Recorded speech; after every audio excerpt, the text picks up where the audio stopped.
our other caller, Jennifer in Basildon. Hello, Jennifer. Hi, good morning. Hi. It's so difficult listening to this stuff, isn't it?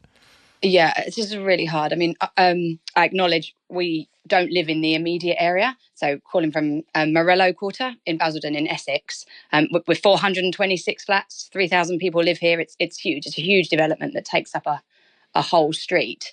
And these flats were assessed to be a high risk to life in the kind of mandatory assessment processes that happened shortly after the Grenfell tragedy, because this whole development is made of similar materials and has similar design flaws. And so I wanted to join this conversation because I don't think this is just a local issue for either local because of people are so involved, whether they live in Africa or they live on the doorstep, or literally local for the people like the caller Mushtaq much earlier, who says he lives kind of 50 yards from it, because this is such an important anchor for so many people all over the UK, because 7 years later, nothing has changed for any of us. There are about 600,000 people that will go to bed tonight in homes that are unsafe and are made of and designed with the similar failings as Grenfell.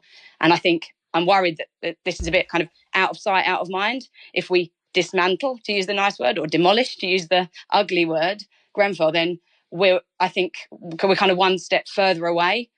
You picked up on somebody's use of the word closure, which I thought was interesting. And this issue is not closed. It's not closed clearly for the people who are very, very impacted with it on their doorstep through people they knew or through their physical community where they live. But it's not closed for hundreds of thousands of people all over the UK who live in similar buildings that you could argue also need to be dismantled because they are high risk to life. That's the certificates we have for the places we live. You can't sell them, you can't insure them, you can't mortgage them. Nobody wants to live there. And let me put that to Tom while he's here. Yeah. Where are we with the cladding situation?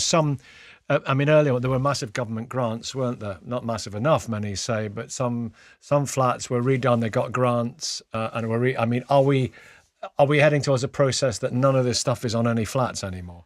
So the rules have been changed. No building can be built new with combustible cladding or combustible materials on. It is quite a complicated process, and this has affected so many people across the country, as anybody in those situations. Some people haven't had to put their hand in their pocket, and others are fearing that they will have to and will lose everything. And I think the biggest point is it's going to take ages to sort out. It has impacts for... Not a level playing field, though, is it?